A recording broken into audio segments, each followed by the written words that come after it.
Bonjour à tous et à toutes. J'espère que vous allez bien et que depuis hier, vous avez passé une bonne soirée. Alors aujourd'hui, j'ai essayé de remettre en place le, le chat que vous voyez juste à côté. Je suis pas sûr que ça fonctionne. Je vais essayer de le redémarrer pour être sûr que ça marche. Vous m'excusez. Je retente ma chance. J'espère que ça va marcher. Pour l'instant, je n'ai pas encore trouvé la solution, mais ça devrait venir. Eh bien, nous y voilà. Ah bah si, ça y est, je commence à voir le Stream Deck fonctionner. Bonjour Catherine, bonjour Wendy, bonjour Ilona. Ah, c'est merveilleux, ça fonctionne et vous voyez même à l'écran les messages. Donc comme ça, en début de live, ça nous permettra de se dire bonjour à tous. Bonjour Nathaniel, ça va super. Merci d'être là. Et donc on commence ensemble ce De la Terre à la Lune de Jules Verne. Très heureux de pouvoir faire ça avec vous aujourd'hui. J'ai mon livre avec moi. Je suis prêt à vous faire la lecture et à prendre ensemble un peu d'auteur. Salut Lilo. Bonjour Claudie. Bonjour à tous. Je vous laisse vous installer tranquillement. Je suis ravi, j'ai lu tous vos messages d'hier, ça m'a filé une patate incroyable pour pouvoir faire ces lives et préparer. J'ai pas beaucoup dormi pour pouvoir peaufiner les différentes choses d'hier. Est-ce que ça va le son, l'image chez vous? Hier, j'ai vu que le son saturait un petit peu. Alors dites-moi si c'est ok pour vous. Bonjour Monique, bonjour Marie, bonjour Anne, bonjour Vera. Bienvenue sur cette version 2.0 de Prenons un peu d'auteur. Et donc, on va pouvoir démarrer ce livre ensemble. Je lisais encore des choses sur Jules Verne là ces derniers temps et c'est absolument passionnant. Il faut bien se rendre compte que ce livre, voilà, De la Terre à la Lune, a été écrit en 1860, je crois. Et je pense que c'est vraiment important de se le mettre en tête quand on écoute ou quand on lit ce livre, de se rendre compte à quel point Jules Verne est un précurseur, a une imagination incroyable à l'époque. Euh, et voilà, donc je vous laisse mesurer à quel point c'est une œuvre immense d'imagination et de précision scientifique, parce que finalement, un siècle plus tard, ça a eu réellement lieu. Alors merci à tous, je suis ravi que l'image et le son fonctionnent. Euh, alors avant toute chose, quand même, on va démarrer dans pas longtemps, mais avant toute chose, il faut que je vous dise que je suis pas tout seul pour ces lives. Et j'ai besoin de vous, parce que j'ai fait une rencontre. Voilà, j'ai fait une rencontre incroyable. Je vous présente la mascotte de Prenons un peu d'auteur. Voici la mascotte. C'est un petit lapin, trop mignon, un petit lapin lecteur. Et j'ai besoin de vous, parce qu'il va falloir lui trouver un nom à ce lapin lecteur. Donc, voilà, il nous accompagnera chaque jour. Il reviendra de temps en temps, comme ça, pour nous faire un petit coucou. C'est vraiment la petite mascotte de début d'épisode, et puis vous verrez, il y a même une mascotte de fin d'épisode. Donc voilà, ça va être votre travail à vous, après ce live, de trouver le nom de notre lapin mascotte. Et ben, on est parti, je crois, pour démarrer cette nouvelle lecture ensemble. Installez-vous tranquillement chez vous. Mettez un casque sur les oreilles si vous pouvez, parce que j'ai essayé de, de tout mettre en place pour que le son soit super bon. Donc si vous avez un casque près de vous, voilà, n'hésitez pas. On commence à avoir déjà des des premières tentatives. On regarde ça juste après la lecture de savoir comment s'appellera notre lapin. Notre lapin qui, si vous ne l'avez pas encore vu, se trouve juste ici. Voilà, c'est notre lapin de lecture. C'est très important d'avoir une mascotte. Et je trouve que c'est une bien belle mascotte que nous avons là. Alors installez-vous tranquillement. On a pris 7 petites minutes pour se mettre en jambes, pour profiter ensemble. Et on est parti. Installez-vous tranquillement. Nous allons pouvoir démarrer ensemble De la Terre à la Lune de Jules Verne.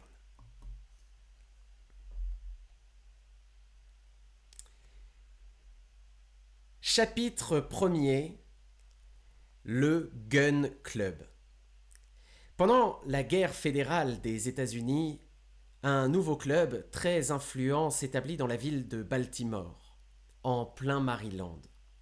On sait avec quelle énergie l'instinct militaire se développa chez ce peuple d'armateurs, de marchands et de mécaniciens.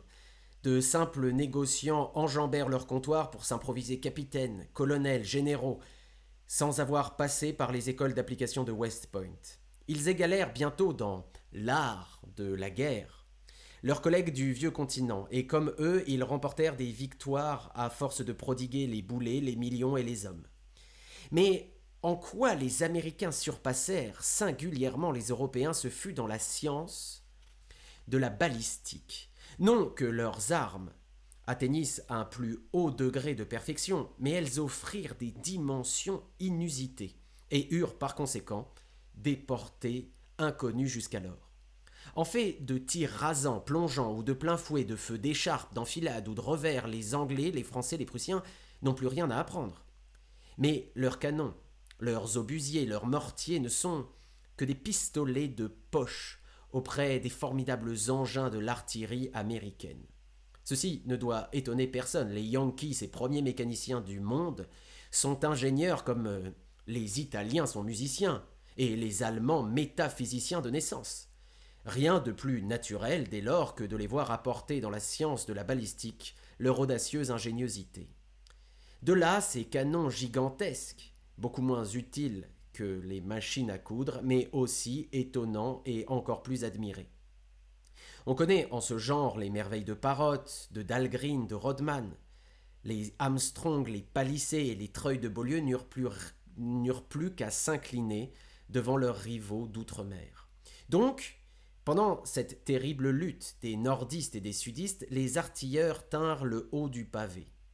Les journaux de l'Union célébraient leurs inventions avec enthousiasme, et il n'était si mince marchand, si naïf boubi, qui ne se cassa jour et nuit la tête à calculer des trajectoires insensées. Or, quand un Américain a une idée, il cherche un second Américain qui la partage. Sont-ils 3, ils élisent un président et 2 secrétaires. 4, ils nomment un archiviste et le bureau fonctionne. 5, ils se convoquent en assemblée générale et le club est constitué. Ainsi arriva-t-il à Baltimore. Le premier qui inventa un nouveau canon s'associa avec le premier qui le fondit et le premier qui le fora. Tel fut le noyau du Gun Club. Un mois après sa formation, il comptait 1833 membres effectifs et 30 575 membres correspondants. Une condition sine qua non était imposée à toute personne qui voulait entrer dans l'association, la condition d'avoir imaginé, ou tout au moins perfectionné un canon, à défaut de canon, une arme à feu quelconque. Mais pour tout dire, les inventeurs de revolvers à 15 coups, de carabines pivotantes ou de sabres pistolets ne jouissaient pas d'une grande considération. Les artilleurs les primaient en toutes circonstances. L'estime qu'ils obtiennent, dit un jour un des plus savants orateurs du Gun Club, est proportionnelle aux masses de leurs canons et en raison directe du carré des distances atteintes par leurs projectiles. Un peu plus, c'était la loi de Newton sur la gravitation universelle transportée dans l'ordre moral. Le Gun Club fondé, on se figure aisément ce que produisit en ce genre le génie inventif des Américains. Les engins de guerre prirent des proportions colossales et les projectiles allèrent, au-delà des limites permises, couper en deux les promeneurs inoffensifs. Toutes ces inventions laissèrent loin derrière elles les timides instruments de l'artillerie européenne qu'on en juge par les chiffres suivants. Jadis, au bon temps, un boulet de 36, à une distance de 300 pieds, traversait 36 chevaux pris de flanc et 68 hommes. C'était l'enfance de l'art. Depuis lors, les projectiles ont fait du chemin. Le canon Rodman, qui portait à 7000 un boulet pesant une demi-tonne, aurait facilement renversé 150 chevaux et 300 hommes. Il fut même question au Gun Club d'en faire une épreuve solennelle. Mais si les chevaux consentirent à tenter l'expérience, les hommes firent malheureusement défaut. Quoi qu'il en soit, l'effet de ces canons était très meurtrier et à chaque décharge, les combattants tombaient comme des épis sous la faux. Que signifiait auprès de tels projectiles ce fameux boulet qui, à Courtrai, en 1587, mit 25 hommes hors de combat et cet autre qui, à Zondorf, en 1758, tua 40 fantassins et en 1742, ce canon autrichien de Kesselsdorf, dont chaque coup jetait 70 ennemis par terre? Qu'étaient ces feux surprenants d'Iéna ou d'Austerlitz qui décidaient du sort de la bataille? On en avait vu bien d'autres pendant la guerre fédérale. Au combat de Gettysburg, un projectile conique lancé par un canon rayé atteignit 173 confédérés. Et au passage de Potomac, un boulet Rodman envoya 215 sudistes dans un monde évidemment meilleur. Il faut mentionner également un mortier formidable, inventé par J.T. Meston, membre distingué et secrétaire perpétuel du Gun Club, dont le résultat fut bien autrement meurtrier puisque, à son coup d'essai, il tua 337 personnes, en éclatant, il est vrai. Qu'ajouter à ces nombres si éloquents par eux-mêmes? Rien. Aussi, admettra-t-on sans conteste le calcul suivant obtenu par le statisticien Pitcairn en divisant le nombre des victimes tombées sous les boulets par celui des membres du Gun Club, il trouva que chacun de ceux-ci avait tué pour son compte une moyenne de 2375 hommes et une fraction. À considérer un pareil chiffre, il est évident que l'unique préoccupation de cette société savante fut la destruction de l'humanité dans un but philanthropique et le perfectionnement des armes de guerre considérées comme instruments de civilisation. C'était une réunion d'anges exterminateurs au demeurant les meilleurs fils du monde. Il faut ajouter que ces Yankees, braves à toute épreuve, ne s'en tinrent pas seulement aux formules, et qu'ils payèrent de leur personne. On comptait parmi eux des officiers de tout grade, lieutenants ou généraux, des militaires de tout âge, ceux qui débutaient dans la carrière des armes et ceux qui vieillissaient sur leur affût.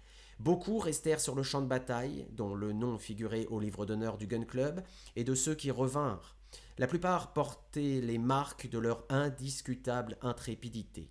Béquilles, jambes de bois, bras articulés, mains accrochées, mâchoires en caoutchouc, crâne en argent, nez en plastine, rien ne manquait à la collection et le susdit Pitcairn calcula également que dans le Gun Club, il n'y avait pas tout à fait un bras pour 4 personnes et seulement 2 jambes pour 6.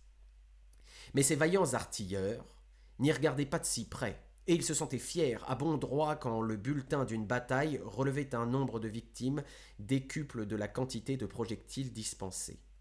Un jour, pourtant, triste et lamentable jour, la paix fut signée par les survivants de la guerre. Les détonations cessèrent peu à peu, les mortiers se turent, les obusiers muselés pour longtemps et les canons, la tête basse, rentrèrent aux arsenaux, les boulets s'empilèrent dans les parcs, les souvenirs sanglants s'effacèrent, les cotonniers poussèrent magnifiquement sur les champs, largement engraissés, les vêtements de deuil achevèrent de s'user avec les douleurs, et le Gun Club demeura plongé dans un désœuvrement profond. Certains piocheurs, des travailleurs acharnés, se livraient bien encore à des calculs de balistique. Ils rêvaient toujours de bombes gigantesques et d'obus incomparables, mais sans la pratique, pourquoi ces vaines théories? Aussi, les salles devenaient désertes.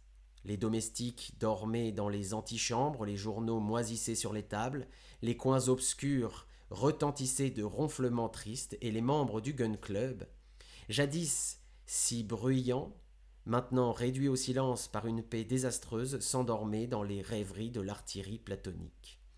C'est désolant, Dit un soir le brave Tom Hunter, pendant que ses jambes de bois se carbonisaient dans la cheminée du fumoir. rien à faire, rien à espérer, quelle existence fastidieuse. Où est le temps où les canons vous réveillez chaque matin par ces joyeuses détonations? Ce temps-là n'est plus, Répondit le fringant Bilsby en cherchant à se détirer les bras qui lui manquaient. c'était un plaisir, alors on inventait son obusier et à peine fondu on courait l'essayer devant l'ennemi.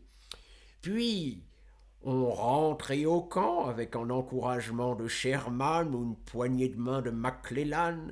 Mais aujourd'hui, les généraux sont retournés à leur comptoir et, au lieu de projectiles, ils expédient d'inoffensives balles de coton. Ah, par Sainte-Barbe, l'avenir de l'artillerie est perdu en Amérique.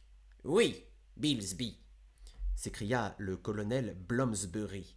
voilà de cruelles déceptions. Un jour, on quitte ses habitudes tranquilles, on s'exerce au maniement des armes, on abandonne Baltimore pour les champs de bataille, on se conduit en héros et 2 ans, 3 ans plus tard, il faut perdre le fruit de tant de fatigue, s'endormir dans une déplorable oisiveté et fourrer ses mains dans ses poches. Quoi qu'il pût dire, le vaillant colonel eût été fort empêché de donner une pareille marque de son désœuvrement, et cependant, ce n'étaient pas les poches qui lui manquaient. Et nulle guerre en perspective, Dit alors le fameux J.T. Maston, en grattant de son crochet de fer son crâne en gutta percha. pas un nuage à l'horizon, et cela quand il y a tant à faire dans la science de l'artillerie. Moi qui vous parle, j'ai terminé ce matin une épure, avec plan, coupe et élévation d'un mortier destiné à changer les lois de la guerre. Vraiment? Répliqua Tom Hunter en songeant involontairement au dernier essai de l'honorable J.T. Maston. Vraiment. Répondit celui-ci. Mais à quoi serviront tant d'études menées à bonne fin, tant de difficultés vaincues, n'est-ce pas travailler en pure perte? Les peuples du Nouveau Monde semblent s'être donné le mot pour vivre en paix, et notre belliqueux Tribune, en arrivant à pronostiquer de prochaines catastrophes dues à l'accroissement scandaleux des populations. Cependant, Maston, reprit le colonel Blomsbury, on se bat toujours en Europe pour soutenir le principe des nationalités. Eh bien, Eh bien, il y aurait peut-être quelque chose à tenter là-bas, et si l'on acceptait nos services. Y pensez-vous? S'écria Bilsby. Faire de la balistique au profit des étrangers. Cela vaudrait mieux que de ne pas en faire du tout, riposta le colonel. Sans doute, dit J.T. Maston. Cela vaudrait mieux, mais il ne faut quand même pas songer à cet expédient. Et pourquoi cela? Demanda le colonel. Parce qu'ils ont dans le vieux monde des idées sur l'avancement qui contrarieraient toutes nos habitudes américaines. Ces gens-là ne s'imaginent pas qu'on puisse devenir général en chef avant d'avoir servi comme sous-lieutenant, ce qui reviendrait à dire qu'on ne saurait être bon pointeur à moins d'avoir fondu le canon lui-même. Enfin, le canon soi-même. Or, c'est tout simplement absurde, Répliqua Tom Hunter en déchiquetant les bras de son fauteuil à coups de couteau. Et puisque les choses en sont là, il ne nous reste plus qu'à planter du tabac ou à distiller de l'huile de baleine. Comment? S'écria J.T. Maston, d'une voix retentissante. Ces dernières années de notre existence, nous ne les emploierons pas au perfectionnement des armes à feu. Une nouvelle occasion ne se rencontrera pas d'essayer la portée de nos projectiles. L'atmosphère ne s'illuminera plus sous l'éclair de nos canons, il ne surgira pas une difficulté internationale qui nous permette de déclarer la guerre à quelque puissance transatlantique, les Français ne colleront pas un seul de nos steamers et les Anglais ne prendront pas au mépris du droit des gens 3 ou 4 de nos nationaux. Non, Maston, répondit le colonel Blomsbury, nous n'aurons pas ce bonheur. Non, pas un de ces incidents ne se produira, et se produisit-il, nous n'en profiterions même pas. La susceptibilité américaine s'en va de jour en jour, et nous tombons en quenouille. Oui, nous nous humilions. Et on nous humilie. Tout cela n'est que trop vrai, répliqua J.T. Maston avec une nouvelle véhémence. Il y a dans l'air 1000 raisons de se battre, et l'on ne se bat pas. On économise des bras et des jambes, et cela au profit de gens qui n'en savent que faire. Et tenez, sans chercher si loin un motif de guerre, l'Amérique du Nord n'a-t-elle pas appartenu autrefois aux Anglais? Sans doute, répondit Tom Hunter en tisonnant avec rage du bout de sa béquille. Eh bien, reprit J.T. Maston, pourquoi l'Angleterre à son tour n'appartiendrait-elle pas aux Américains? C'est vrai, ce ne serait que justice, riposta le colonel Bloomsbury. Allez proposer cela au président des États-Unis, s'écria J.T. Maston, et vous verrez comme il vous recevra. Il vous recevra mal, murmura Bilsby entre les 4 dents qu'il avait sauvées de la bataille.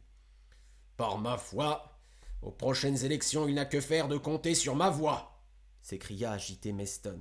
Ni sur les nôtres, répondirent d'un commun accord ces belliqueux invalides. En attendant, reprit J.T. Maston, et pour conclure, si l'on ne me fournit pas l'occasion d'essayer mon nouveau mortier sur un vrai champ de bataille, je donne ma démission de membre du Gun Club, et je cours m'enterrer dans les savanes de l'Arkansas. Nous vous suivrons, répondirent les interlocuteurs de l'audacieux J.T. Maston. Or, les choses en étaient là.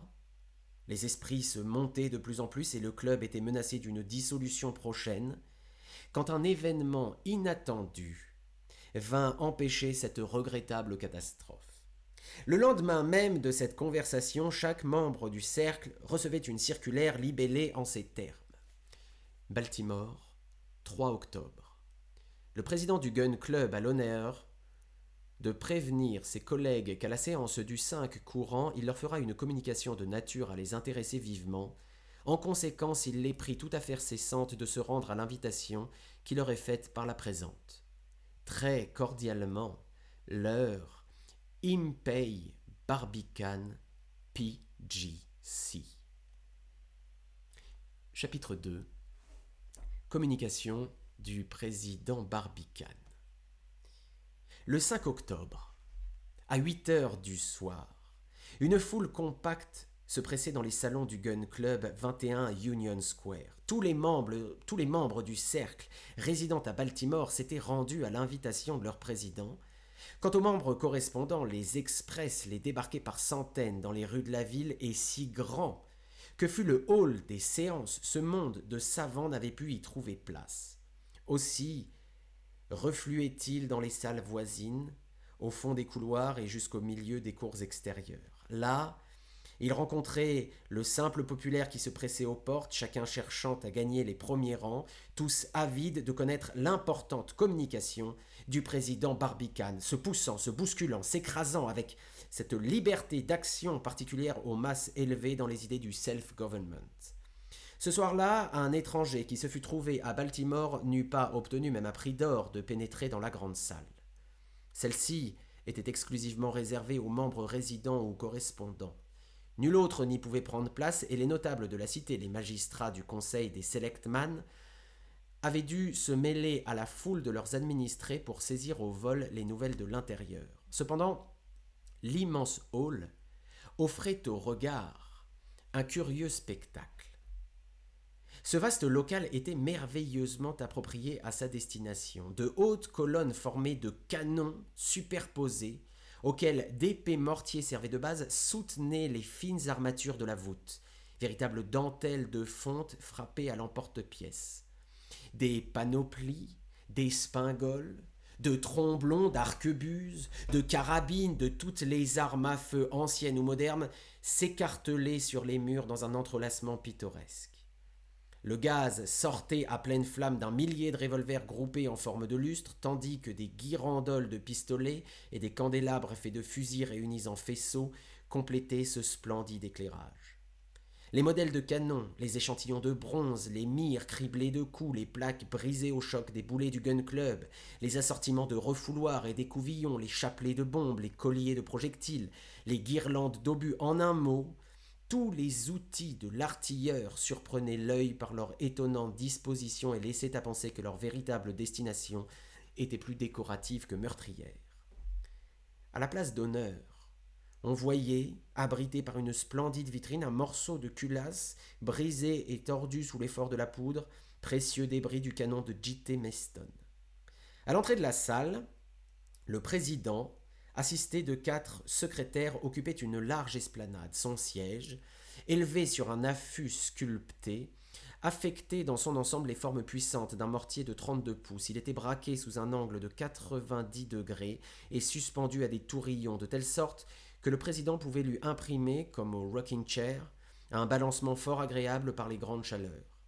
Sur le bureau, vaste plaque de tôle supportée par 6 caronades, on voyait un encrier d'un goût exquis, fait d'un biscaïen délicieusement ciselé et un timbre à détonation qui éclatait à l'occasion comme un revolver.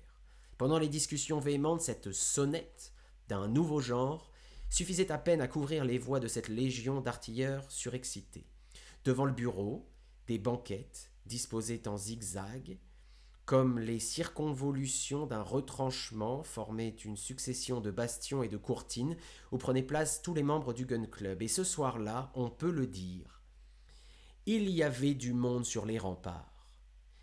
On connaissait assez le président pour savoir qu'il n'eût pas dérangé ses collègues sans un motif de la plus haute gravité. Impey Barbicane était un homme de 40 ans, calme, froid, austère, d'un esprit éminemment sérieux et concentré, exact comme un chronomètre, d'un tempérament à toute épreuve, d'un caractère inébranlable, peu chevaleresque, aventureux cependant, mais apportant des idées pratiques jusque dans ses entreprises les plus téméraires. L'homme par excellence de la Nouvelle-Angleterre, le nordiste colonisateur, le descendant de ces têtes rondes si funestes aux Stuarts et l'implacable ennemi des gentlemen du Sud, ces anciens cavaliers de la mère patrie. En un mot, un Yankee, coulé d'un seul bloc. Barbicane avait fait une grande fortune dans le commerce de bois. Nommé directeur de l'artillerie pendant la guerre, il se montra fertile en inventions. Audacieux dans ses idées, il contribua puissamment au progrès de cette arme et donna aux choses expérimentales un incomparable élan. C'était un personnage de taille moyenne, ayant par une rare exception dans le Gun Club tous ses membres intacts. Ses traits accentués semblaient tracés à l'équerre et au tire-ligne, et s'il est vrai que pour deviner les instincts d'un homme on doive le regarder de profil, Barbicane, vu ainsi, offrait les indices les plus certains de l'énergie, de l'audace et du sang-froid. En cet instant, il demeurait immobile, dans son fauteuil, muet, absorbé, le regard en dedans, abrité sous son chapeau à haute forme, cylindre de soie noire qui semble visser sur les crânes américains. Ses collègues causaient bruyamment autour de lui sans le distraire. Ils s'interrogeaient, ils se lançaient dans le champ des suppositions, ils examinaient leur président et cherchaient, mais en vain, à dégager l'X de son imperturbable physionomie. Lorsque 8 heures sonnèrent à l'horloge fulminante de la grande salle, Barbicane, comme s'il eût été mu par un ressort, se redressa subitement. Il se fit un silence général, et l'orateur, d'un ton un peu emphatique, prit la parole en ces termes. Braves collègues, depuis trop longtemps déjà, une paix inféconde est venue plonger les membres du Gun Club dans un regrettable désœuvrement.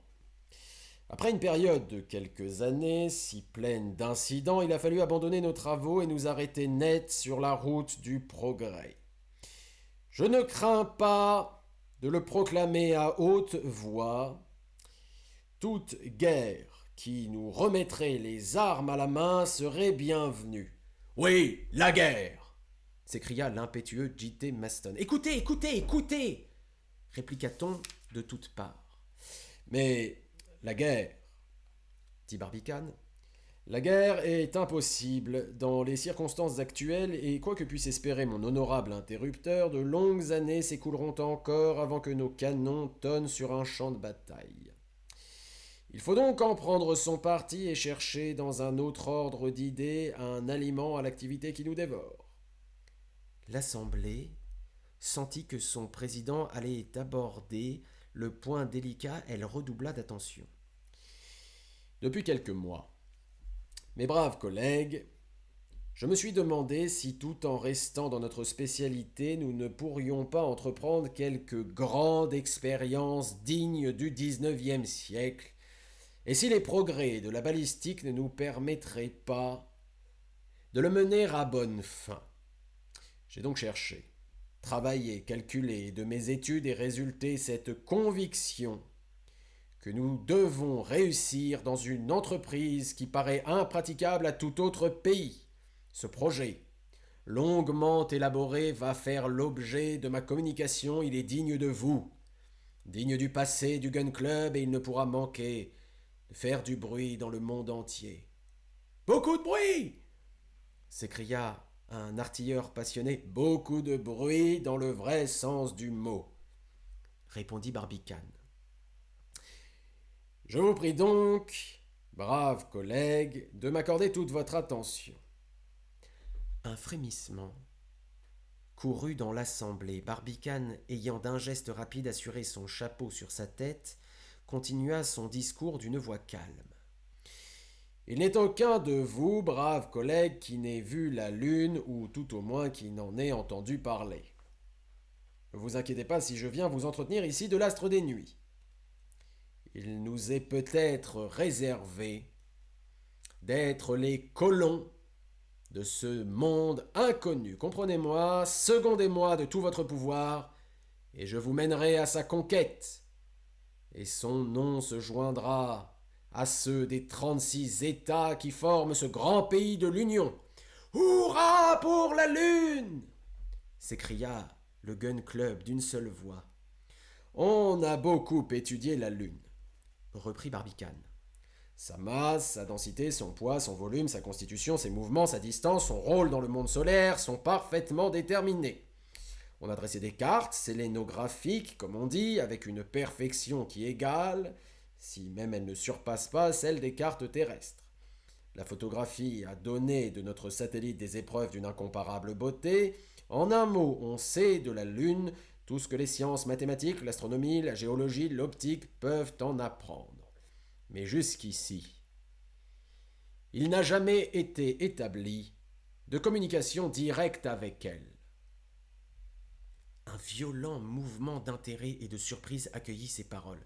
« Permettez-moi, reprit-il, de vous rappeler en quelques mots comment certains esprits ardents, embarqués pour des voyages imaginaires, prétendirent avoir pénétré les secrets de notre satellite. Au XVIIe siècle, un certain David Fabricius se vanta d'avoir vu de ses yeux des habitants de la Lune. En 1649, un Français, Jean Baudouin, publia Le voyage fait au monde de la Lune par Dominique Gonzalez, aventurier espagnol.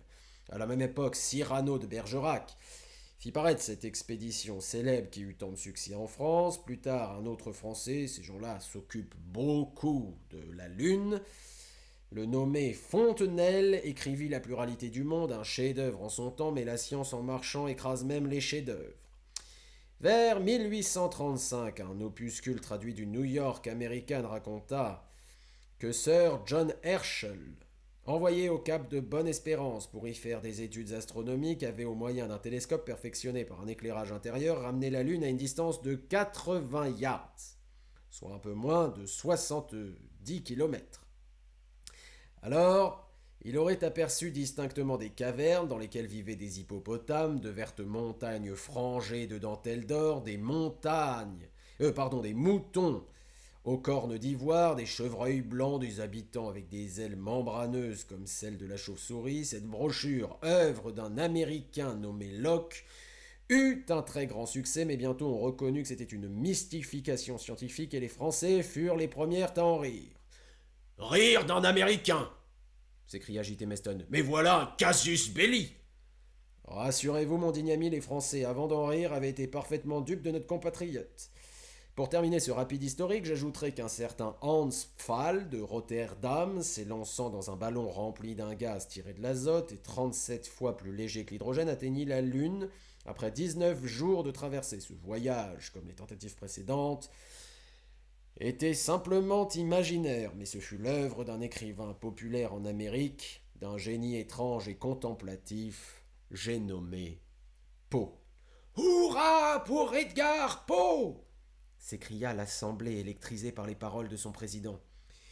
J'en ai fini, reprit Barbicane, avec ces tentatives que j'appellerais purement littéraires et parfaitement insuffisantes pour établir des relations sérieuses avec l'astre des nuits. Cependant, je dois ajouter que quelques esprits pratiques essayèrent de se mettre en communication sérieuse avec lui. Ainsi, il y a quelques années, un géomètre allemand proposa d'envoyer une commission de savants dans les steppes de la Sibérie.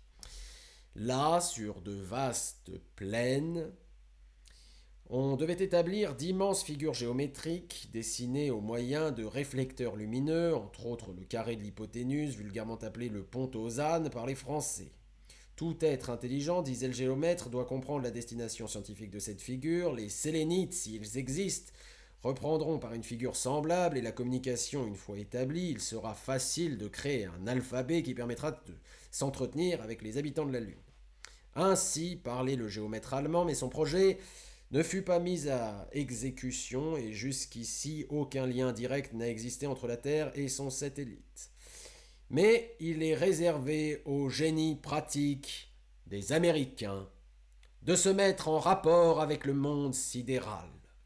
Le moyen d'y parvenir est simple, facile, certain, immanquable, et il va faire l'objet de ma proposition.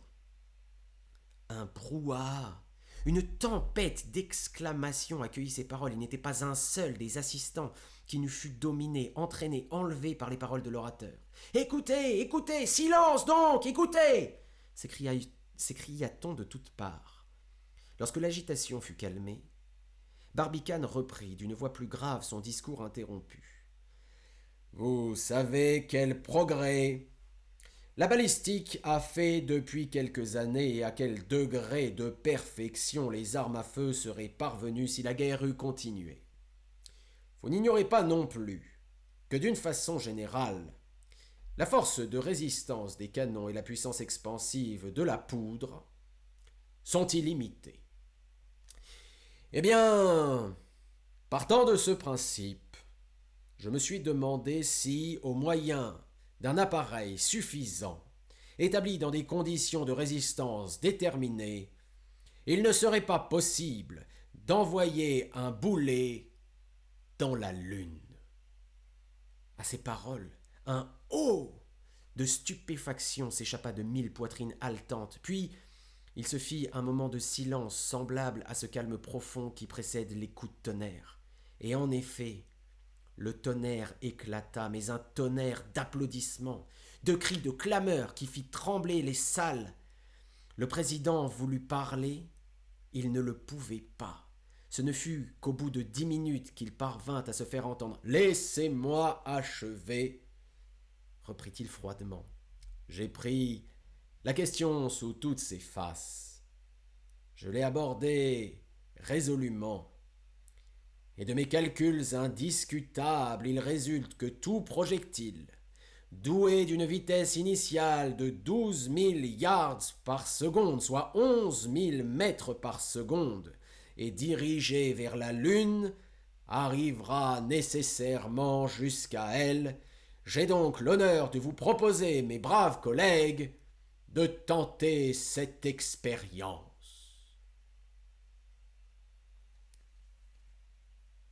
Fin de cette lecture. Ah! Nous y voilà, mes doux amis.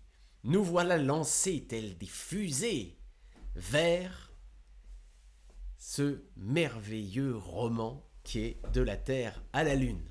Alors, est-ce que ça vous plaît, cette histoire? Je commence à apercevoir des cœurs sur mon écran. Merveilleux. Mais oui, déjà, Annick, déjà, ça fait déjà une demi-heure. Hein? Et il faut redémarrer doucement, on ne peut pas se faire un claquage de la lecture dès la reprise, comme ça. Alors, à moi de lire un petit peu vos merveilleux commentaires. Le son est parfait, alors on a plein de propositions pour le nom du lapin. Hein? Alors, le lapin pourrait s'appeler Conteur, il pourrait s'appeler Liron.